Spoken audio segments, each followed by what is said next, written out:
Bonjour Muriel Inizan-Marcaille. Bonjour Bruno.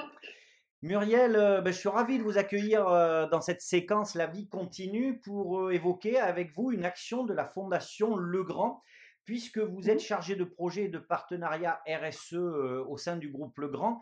Déjà, c'est quoi la Fondation Legrand? Eh bien, la Fondation Legrand, elle a été créée en 2014. C'est une fondation abritée sous la Fondation Agir contre l'exclusion. Et elle agit sur trois domaines d'action, la perte d'autonomie, la précarité électrique et l'égalité des chances pour l'insertion professionnelle dans la filière électrique. D'accord. Donc là, vous avez décidé, puisqu'on est dans le champ de l'autonomie, de mener une action à destination des EHPAD. Les Mhm. EHPAD, c'est un univers que Legrand connaît déjà. Oui, tout à fait. En fait, Legrand est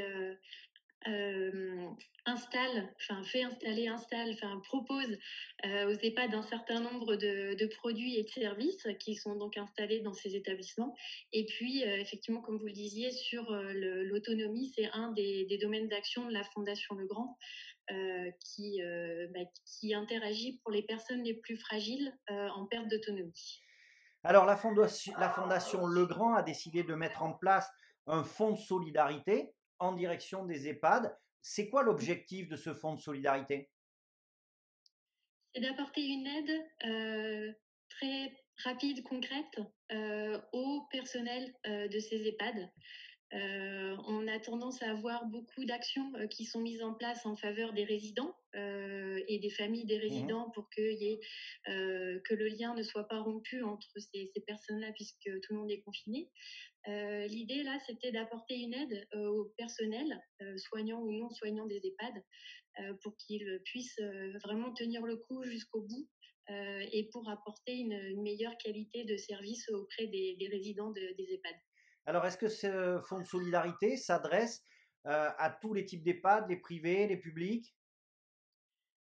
Presque tous, ça représente à peu près 80% des EHPAD en France. Pour répondre à l'intérêt général des actions de la Fondation Legrand, on a zoomé sur les EHPAD privés à but non lucratif, qui sont souvent sous forme associative, et les EHPAD publics, hospitaliers ou non hospitaliers. D'accord. Comment va être abondé ce fonds? Alors dans un premier temps, il y a eu un abondement de Legrand qui a versé une somme de 200 000 euros de capital initial. Il y a eu des donateurs, quelques donateurs privés qui ont aussi abondé ce fonds. Voilà où on en est pour l'instant. D'accord. Une dernière question, Muriel. Comment les EHPAD peuvent solliciter ce fonds, peuvent faire acte de candidature? Et bien pour ça, les EHPAD peuvent se rendre sur le site de la Fondation Legrand, donc Mhm. c'est fondationlegrand.org, Oui, où elles peuvent télécharger un formulaire de demande d'aide avec une adresse mail associée on traite les demandes dans l'ordre d'arrivée.